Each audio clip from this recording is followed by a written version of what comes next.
하나님을 의지하는 자의 승리라 하는 제목으로 말씀을 드립니다.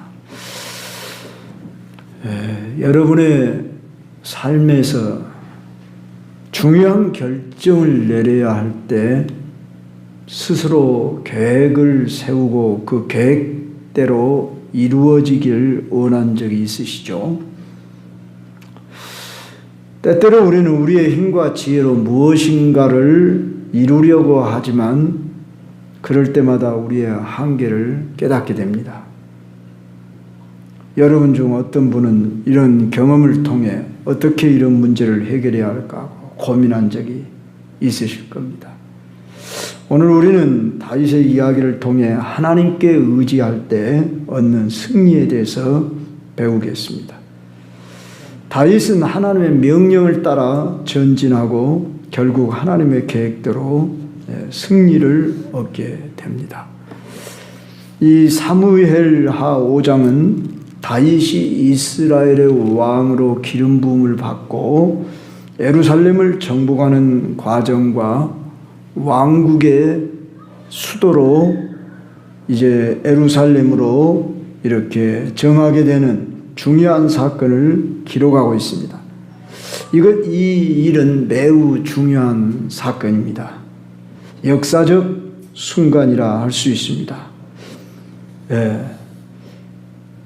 또 이어서 예루살렘에서 얻은 자녀의 명단을 소개하고 있는데 이 기록은 다윗이 매우 강성해졌다 하는 것을 외적 증거를 나타내는 것입니다. 그가 강성해진 것은 12절에 보니까 여호와께서 자기를 세우사 이스라엘 왕으로 삼으신 것과 그의 백성 이스라엘을 위하여 그 나라를 높이신 것을 알았더라. 하나님이 그와 함께 하셨기 때문에 그를 높이고자 하나님이 이런 일들을 이루셨다 하는 것을 저자가 의도적으로 오늘 이 성경에 알려주고 있습니다. 오늘 이 본문의 내용을 우리는 두 사건을 나누어서 이해하는데 먼저는 예루살렘 정복 사건입니다. 6절로부터 10절에 보니까 당시 여부스라고 하는 족속이 이 예루살렘에 거하고 있었습니다. 이 여부스 족속이 어떤 사람들이냐 그러면 민수기 13장으로 거슬러 올라가 보면 이들은 가나안 7 족속 중에 한 족속이었는데 이미 여호수아 시대 때 이들을 물리쳤었습니다.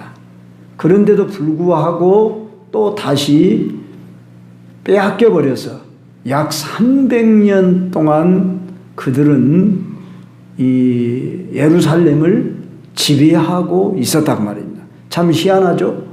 지금 북이스라엘, 남유다를 다 통일한 상황 속에서 어찌 저 가나안 원주민들이 그 땅을 차지하고 있었을까 할 때 예루살렘이라고 하는 이 지형이 해발 600m 정도 되는 지형으로서 또한 요새랍니다. 그래서 이들이 그곳에 거하면서 오늘 다윗을 조롱하는 모습을 볼 수 있는데 뭐라고 말하냐 그러면 6절에 보니까 네가 결코 이리로 들어오지 못하리라. 맹인과 다리 저는 자, 요새는 이렇게 번역을 했습니다마는 전에는 절뚝발이라 이렇게 번역했어요. 좀 혐오감을 준다 해서 요사이 이렇게 표현을 했는데 얼른 우리가 듣기 좋을 때 그냥 다리 저는 정도가 아니라 맹인 소경과 절뚝발이라 할지라도 너를 물리치리라. 한마디로 불구자들 참 눈먼 자도 너를 물리칠 정도로 너까지 것은 아무것도 아니다. 뭐 이런 식으로 지금 우습게 알고 조롱하고 있는 것은 그들이 300년 동안이나 그 땅을 지배할 만큼 튼튼하게 요새화 되었고 사사시대에도 그들이 떵떵거리며 지배를 그 땅을 했고 사울 시대까지도 지배를 했다는 사실 앞에 다윗 네가 아무리 잘난 사람이라 할지라도 똑똑하니 네가 통일왕국을 세웠다 할지라도 우리는 못 쳐들어올 거야. 그러면서 지금 얕잡아보는 조롱하는 말을 하고 있는데 다윗이 저기 8절에 보면 물 깃는 데로 올라가서 그런데 여기는 수로라 전에 성경은 그렇게 나왔습니다. 이렇게 성이 다 철통같이 쌓여 있는데 오직 그 들어갈 수 있는 유일한 통로는 물이 흐르는 그 통로로만 들어갈 수 있어서 그 약점을 잡고 그 수로로 들어갔다. 참 우리 가까이 담양에 가면 금성산성이 있습니다. 한 1, 2년 전에 저도 그곳에 가보았고 또 그전에도 한번 가보고 그랬는데 가만히 올라가서 이렇게 보면은 왜 그런 곳에 성을 쌓았을까 생각해 볼 때에 외적이 침입해 올 때 높은 산 위에 이렇게 성을 쌓아서 밑에는 깎아내린 듯한 절벽에 돌을 굴러 떨인다든지 화살을 쏴가지고 방어할 수 있는 그런 요새지에다가 성을 쌓았다는 것을 가까이 기회가 된다면 꼭 한번 가보셔요. 그리 멀지 않으면 갈 수 있는 곳입니다. 그런데 이 예루살렘이라고 하는 지역이 바로 그런 요새라는 이름을 가진 이 시온이라는 말이 요새 또는 봉우리 그런 뜻이랍니다. 바로 그런데 문자적으로는 그런 뜻이고 이 시온은 예루살렘 남쪽 봉우리에 있는 산성입니다. 그런데 다윗이 이곳을 점령하고서 다윗성 그렇게 이름을 바꿨죠. 그리고 이 시온성이라는 이름은 또한 영적인 의미로 후대에 불리워졌지요. 그래서 다윗이 차지함으로 인해서 이제 영원히 머무르게 될 하나님의 나라를 상징하는 그런 의미로, 그리고 예루살렘이라고 하는 지역은 신약시대까지도 이스라엘 나라의 수도였고 지금도 이스라엘 나라에서는 이 예루살렘을 온전히 통치하기를 원하지만은 희한하게도 그곳에는 이슬람 세력들이 그곳에 야라크 사람과 하는 그런 도움을 지어놓고 있습니다. 자, 이만큼 예루살렘이라고 하는 지역은 우리가 시편에도 보면은 다윗이 시를 자주 쓸 때 이 예루살렘이란 그 단어의 뜻이 평화의 성이라 그런 의미로 샬롬 그 말이 평화잖아요. 예루살렘. 그래서 참 이 다윗 때 빼앗은 이 시온 성을, 예루살렘 이 성을 이제 한마디로 하나님이 약속의 땅으로 그 땅을, 그러니까 지리적으로 볼 때에도 이스라엘의 중앙에 위치해 있고, 또한 정치적으로 보면은 중요한 한마디로 성전이 이제 세워지는, 솔로몬이 그 땅에 성전을 세우지 않습니까? 그 이후로 이 예루살렘 성은 하나님이 머무시는 임재하신 곳이다, 이런 의미를 담고 있습니다. 그런데 다윗이 통일왕국을 세우고 제일 먼저 한 일이 저자가 지금 말씀하기를 바로 이 예루살렘 땅을 차지했다.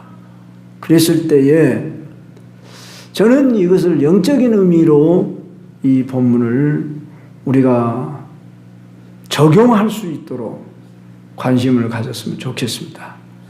다윗이 그냥 용감해가지고 그 시온성을 빼앗았다, 이 정도의 의미가 아니라 특히 여부스라고 하는 이 족속들은 가나안 7 족속입니다. 이미 가나안 7 족속은 여호수아 시대 때 다 그들을 쫓아내라 또는 죽여라, 그렇게 하나님이 허락해 준 땅입니다. 그리고 그 이방 민족은 몰아내라. 우리는 왜 하나님이 그렇게 하셨을까 할 때, 하나님이 이스라엘 민족을 선민으로 세우고 그 땅을 통해서 하나님 나라를 세워가는 일을 진행하시기 위함이었습니다. 그런데 이스라엘 백성들이 불순종하고 또한 불의를 행하고 우상숭배 이런 데 빠지고 그럴 때는 하나님은 지켜주실 수가 없으셨습니다. 하나님이 약속하셨을지라도 그들이 순종할 때에 그 땅을 차지할 수 있었는데, 자그마치 다윗이 왕국을 세우기까지 그 땅을 차지하지 못했다고 하는 것은 이스라엘에게 있어서 큰 수치였는데, 다윗이 이제 예루살렘에 와서 수도로 정하고 아직 빼앗지 못한 저 여부수 산성을 완전히 정복을 했다 하는 이야기를 오늘 처음 기사로 소개함으로, 우리는 오늘 우리가 그리스도인 삼으신 목적에 대한 바른 이해가 있어야 합니다. 왜 우리를 예수님 믿고 하나님 자녀 삼으셨냐? 그러면 우리 입장에서 쉽게 천국 보내시려고 그랬다, 이 정도만 이해하면 안 됩니다. 그러나 빨리 이 세상 떠나 천국 가도록 해야 그것이 하나님의, 쉽게 하면은 우리 입장에서 생각할 때 그것이 유익하겠죠. 그런데 우리를 이 땅에 존재하게 하신 것은 아직 할 일이 남아있기 때문에 그럽니다. 그러면 우리가 할 일이 무엇인가? 우리는 이 세상이 존재하는 한, 그러니까 주님이 재림하시기까지 이 세상이 존재하는 한 사단이 역사하면서 하나님 나라를 방해하고 있습니다. 그래서 이 지상을 가르쳐 전투하는 교회라고 말하는 것입니다. 그래서 우리는 그리스도의 좋은 군사로 하나님께 헌신하도록, 디모데후서 2장 3절 이하에 보면은 너희는 그리스도의 좋은 군사로 싸워라, 선한 싸움을 싸워라. 그리고 예수 그리스도의 남은 싸움을 싸우라고 했습니다. 바울도 골로새 1장 24절에서 그리스도의 남은 고난을 그의 몸된 교회를 위하여 내 육체에 채우겠다, 이렇게 말했습니다. 우리는 영적 전쟁하는 것을 늘 힘써야 합니다. 그런다니까 혈기로 육으로 무슨 싸운다는 것이 결코 아닙니다. 우리는 일단 깨어 있어야 합니다. 분별이 되어져야 되는 것입니다. 우리는 영으로 선한 싸움을 싸우는 것입니다. 선으로 악을 이기는 것입니다. 진리로 우리는 불의를, 거짓을 이기는 것입니다. 죄를 물리치는 것입니다. 사단 마귀를 대적하는 것입니다. 우리의 싸움은 혈과 육에 대한 것이 아니요 정사와 권세와 공중의 권세 잡은 자 하늘에 있는 악의 영들에게 대함이라 그랬습니다. 그런데 우리는 싸운다고 할 때 밖에 어떤 어떤 환경적인 요소와만 싸우는 게 아니라 내 안에 숨겨져 있는 요소부터 먼저 발견해야 됩니다. 가나안의 7 족속은 우리 안에 있는 자아를 상징합니다. 그래서 내가 선천적인, 그러니까 유전적이든 또한 살아가면서 습득된 내 자아 성품이 있습니다. 하나님 앞에 비춰봤을 때 옳지 못하고 나 자신도 싫어요. 그런데 잘 안 바뀌어지는 내 성품 중에 나는 고집이 있습니다. 나는 혈기가 있습니다. 나는 의심이 있습니다. 나는 그 어떤 무엇인가, 나는 뭐라고 할까요? 두려움이 있습니다.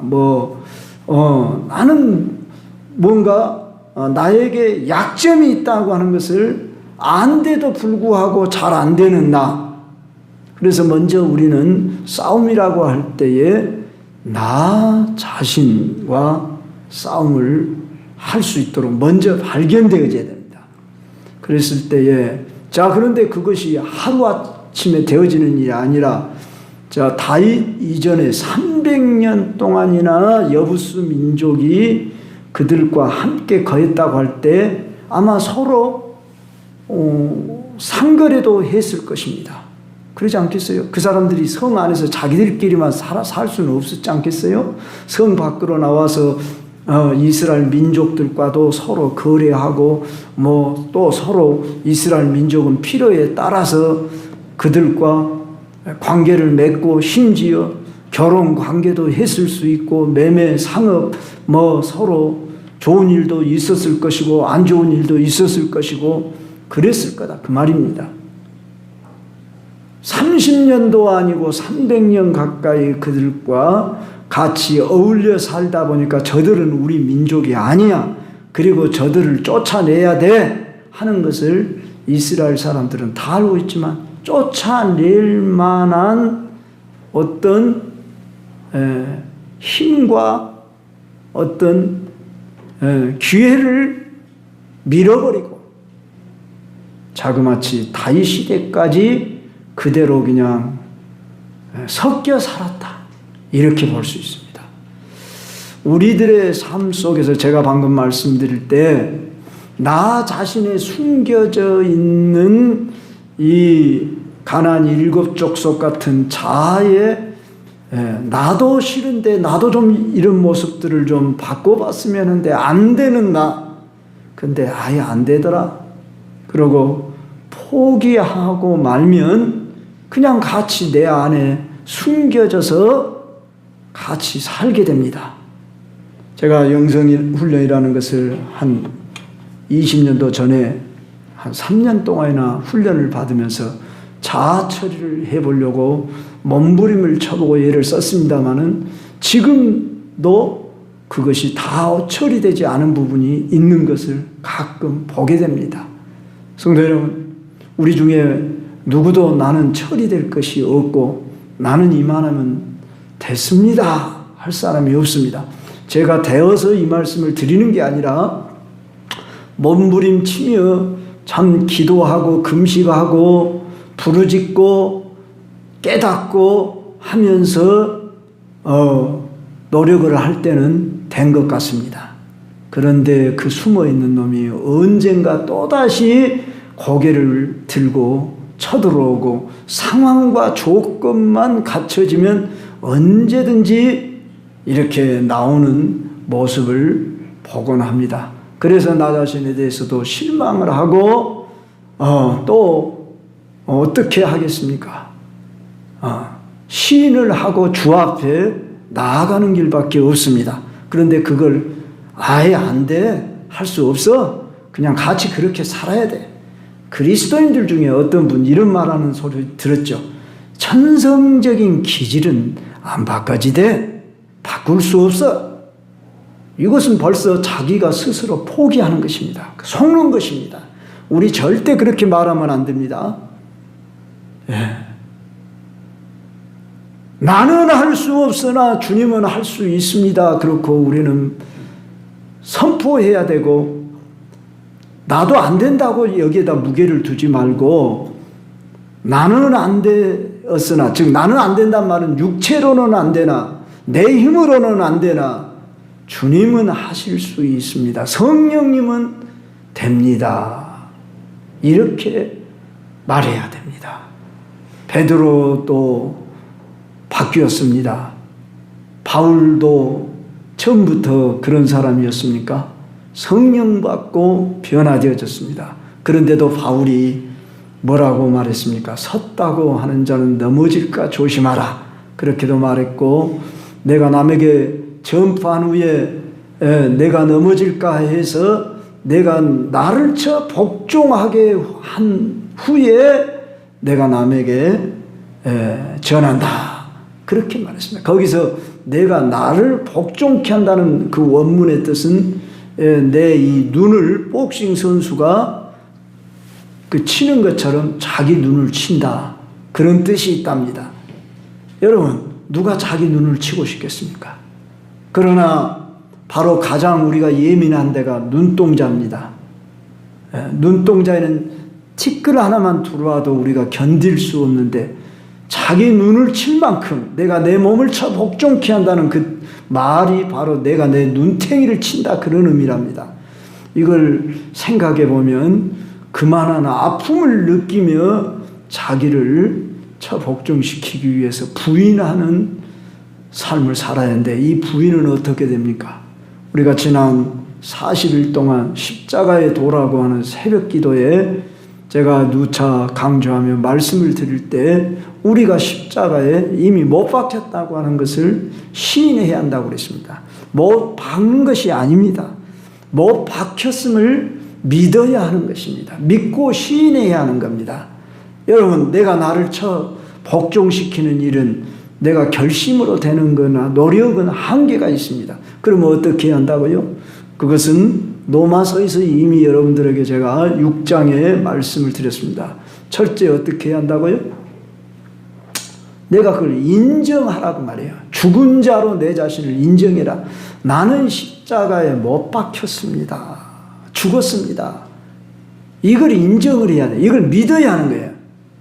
우리가 십자가의 도를 믿는다는 것은 십자가를 바라본다는 정도도 아니고, 십자가를 따라간다는 정도도 아니고, 십자가 거기에 내가 못 박혀 같이 주와 함께 못 박혔나니. 그래서 갈라디아서 2장 20절에 내가 그리스도와 함께 십자가에 못 박혔나니 그런즉 이제는 내가 산 것이 아니오 오직 내 안에 그리스도께서 사신 것이라. 이제 내가 육체 가운데 사는 것은 나를 사랑하사 나를 위하여 자기 자신을 버리신 하나님의 아들을 믿는 믿음 안에서 사는 것이라. 우리가 믿음 안에 산다는 게 뭐냐 그러면, 나는 죽었습니다. 이걸 인정하는 거예요. 언제 죽었냐? 2000년 전에 갈보리 산상에서 주님이 못 박혔을 때 나도 거기 못 박혔습니다. 근데 이게 잘 안 되는 것은 내가 안 믿으니까 안 되는 거예요. 내가 잘 안 죽는 것은 그것을 안 믿으니까 내가 안 죽는 거예요.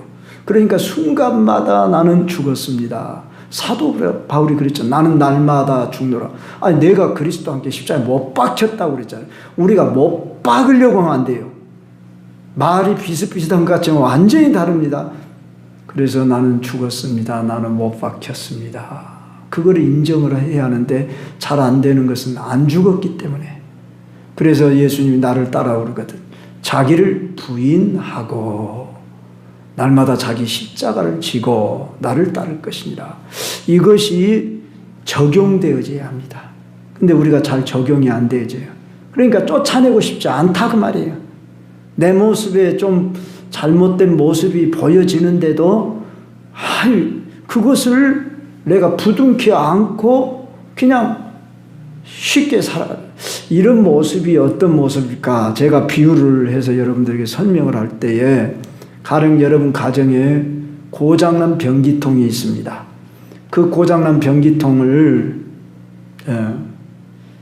당장 여러분이 냄새난다 싶으면 고칠 것입니다. 그런데 그냥 물을 부어가면서 그동안 한 몇 달을 써왔다고 합시다. 그리고 그렇게 조금 불편하지만 그렇게 살아왔어요. 그래서 여사이는 뭐 다 고치겠죠. 돈이 있으면. 그러나 그런 환경이 못 되면 그냥 물 한 바가지 퍼부숴가면서 좀 불편하지만 그렇게 살아가는 것이 익숙해져 있어요. 그래서 그냥 그렇게 살아가 불편한 줄 알면서도 지금 이스라엘 백성들이 저 여부스 민족을 쫓아내서 완전한 통일왕국을 세워나가는 것이 마땅한 줄 알지만 힘들어. 저 성은 너무 철옹성이야. 그리고 우리가 쳐들어가다가 죽임당할 수도 있어. 그러니까 무모한 행동을 하면 안 돼. 그러면서 살아온 것이 자그마치 300년. 주석에 보니까 그렇게 나왔어요. 300년 동안 여부수 민족이 그 자리를 잡고 살아왔다는 거예요. 저는 여기서 우리들이 안 된다 그러고 우리 살아오는 환경 속에서 고쳐나가고 개혁을 해야 하는데 포기하고 더불어 씌우려고 편하게 살려고 적당하게 사실 편한 게 아닌데 힘든 건데 그것이 그리고 육신으로는 편할지 몰라도 하나님이 원하시는 뜻이 아닌데도 불구하고 그냥 적당주의로 안일주의로 그렇게 살아가자고 사단이 속삭인다 그 말입니다. 그럴 때 우리는 다윗이 과감하게 이렇게 용감하게 여부수 민족을 쳐들어갔는데 자 빈틈은 반드시 있습니다. 수로를 따라 들어가서 그들을 쳐 물리치고 그곳에 다윗 산성이라 그렇게 세웠다 하는 이 말씀을 기억하며 오늘 또 하나님 내가 보여지고 알고 있는 것 고쳐야 주는 줄 아는데도 안 고쳐지는 나 참 그대로 갈 수 없습니다. 애통하며 주여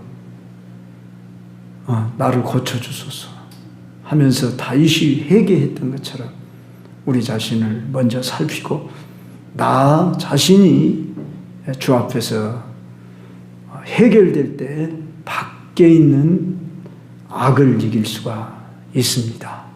오늘 또 저 자신부터 이 말씀을 적용해보고 우리와 함께 그렇게 승리하는 자로 나아갑시다. 두 번째로 블레셋과의 전투를 통해 교훈을 받고자 합니다. 17절로 25절에 보면은 다윗이 왕이 되었다는 소식을 듣고 블레셋 군대가 이스라엘을 공격해 옵니다. 아마 다윗이 한때 블레셋 자기 나라에 망명을 왔던 저자가 세상에 이스라엘의 통일왕국의 왕이 됐다고 하면서 아마 시기 질투심에서 더 쳐들어왔던 것 같습니다. 그랬을 때 다윗이 어떻게 행동합니까? 다윗이 하나님한테 묻습니다. 오늘 본문 중에 19절을 한번 봅시다. 다윗이 여호와께 여쭈어 이르되 내가 블레셋 사람에게로 올라가리까? 여호와께서 그들을 내 손에 넘기시겠나이까? 하니 여호와께서 다윗에게 말씀하시되 올라가라. 내가 반드시 블레셋 사람을 네 손에 넘기리라. 자, 다윗은 전쟁에 나아가면 지금까지 한 번도 져본 적이 없습니다. 그러니까 당연히 이길 것이다 하고 자기의 경험을, 자기의 힘을 믿고 그냥도 갈 수 있었을는지 모르지만 다윗은 항상 하나님 앞에 먼저 묻고 있는 모습을 보게 됩니다. 자, 우리 예전에도 제가 말씀을 드렸거니와 자주 묻는 훈련을 해야 합니다. 중대한 일을 놔두고는 물론이고 사소한 일에서부터도 우리가 자주 물으면 하나님의 음성이 그때부터 더 민감해지고 들을 수 있을 것입니다. 하나님의 음성 듣는 법, 뭐 이런 세미나도 있고 뭐 이런 것이 유튜브에 돌아다니기도 하고, 저도 한때 하나님의 음성을 듣고 싶어서 뭐 특별한 비결이 있는가 하고 별별 노력도 해보고 책도 뭐 그런 책도 읽어보고 했는데 결론은 훈련에 달려있다. 여러분, 방법이 따로 없습니다. 여러분들이 뭐 어디 가서 누구에게 방법을 배우는 게 아니라 하나님의 말씀대로만 하면 돼요. 자, 어린아이가 어떻게 말을 배웁니까? 자주 무언가 옹알이를 하면서 자주 듣고 그냥 말을 하려고 노력을 하다 보니까 우리 둘째 손자가 말을 얼마나 늦댔냐면요, 5살이 돼서야 말을 했어요.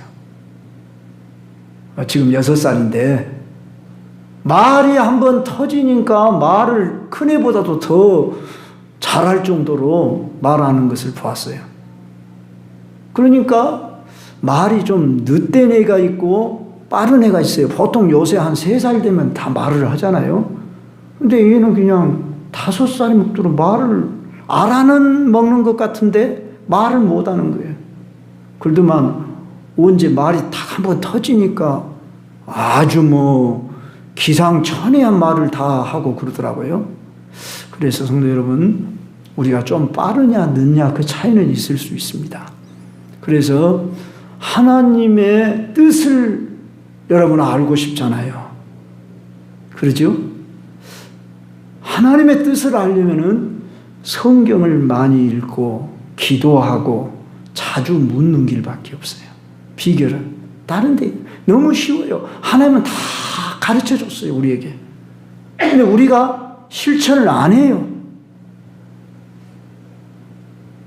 알든지 모르든지 우리는 계속 하나님 이것은 무엇입니까? 어떻게 해야 됩니까? 그러면서 묻다 보면 영감이 발달돼요. 그리고 하나님의 말씀을 많이 알다 보면 하나님의 말씀으로 또 가르쳐도 줘요. 생각나게 하셔요. 그래서 하나님의 뜻을 밝히 안다고 봅니다. 물론 다윗 시대 때는 제사장으로 하여금 우림과 둠밈, 또 흉패 뭐 이런 게 있었어요. 그래서 에봇을 입고 와가지고 하나님의 뜻을 묻는 길도 있었습니다.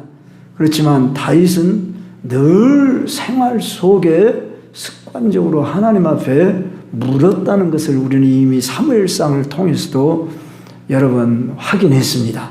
그런데 오늘 여기 보십시오. 자기가 왕 정도 됐으면 지금까지 이만큼 이제 그의 나이가 37세를 넘었습니다. 30세 왕이 돼가지고 헤브론에서 7년 반을 다스리고 인생을 반 이상을 이렇게 살았습니다. 다윗이. 그런데도 그는 겸손하게 하나님께 내가 저 블레셋을 치리까? 내 손에 붙이시겠습니까? 이렇게 묻고 있어요. 그랬더니 하나님께서 내가 네 손에 맡긴다. 그리고 네가 능히 치리다. 그럴 때 이제 다윗이 그곳을 쳐들어가서 쳤는데 어떻습니까? 바알브라심이라 이렇게 다윗이 이름을 지었는데 하나님께서 물을 흩은같이 내 앞에서 내 대적을 흩어버리셨다. 멋있게 하여간 표현을 했습니다. 그런데요, 여러분, 블레셋 사람들이 그걸로 한번 끝난 게 아니라 또 저들이 다시 올라와서 르바임 골짜기에 가득 앉으라 그랬습니다. 여기서 우리가 알아야 할 것은 악의 세력은 가득합니다. 선의 세력은 외모로 볼 때 약합니다. 숫자도 적습니다. 오늘 우리 예수님 믿는 사람이 많습니까? 적습니까? 물으나 많았죠. 믿는 사람은 적고 안 믿는 사람이 많습니다. 그래서 안 믿는 사람이 훨씬 더 모든 일들을 잘해 나가고 앞서가는 것 같습니다. 그리고 우리는 약한 것 같습니다. 이만큼 세상 세력은 더 번성한 것 같고 더 잘된 것 같고 그렇습니다. 여러분 그럴 때 기가 죽지 말아야 합니다. 네. 자, 르바임 골짜기에 그들은 가득한지라 다윗이 여호와께 여쭈니 이르시되 올라가지 말고 그들 뒤로 돌아서 뽕나무 숲을 맞은편에서 그들을 기습해라. 자, 하나님은 여기서 지혜의 왕이시다. 그리고 하나님의 이름을 가리켜서 만군의 여호와라. 여호와 체베아트 그런 단어인데요. 만군이란 모든 군대의 하나님 그런 뜻입니다. 성도 여러분, 우리는 영적 전쟁의 현장에 살아간다는 것을 알아야 됩니다. 근데 우리는 육신 안에 있기 때문에 그런 생각을 잃어버리고 살 때가 많습니다. 그런다고 우리는 어디에 적이 있는가 보자. 그러고 막 눈을 부릅뜨고 찾아라 그런 말이 아닙니다. 그런다고 우리가 인상 쓰고 다니라 그런 말이 아닙니다. 막 군인같이 해가지고 이렇게 막 보초 서는 사람같이 이렇게 있어라 그런 말이 아닙니다. 우리는 누가 봐도 친절하고 부드럽고 그런 모습으로 보여질지 몰라도 죄악이 다가오는 그런 길에는 민감하게 깨어서 우리가 대적할 수 있도록 준비되어 있어야 한다 그 말입니다. 쉬운 얘기는 아닙니다.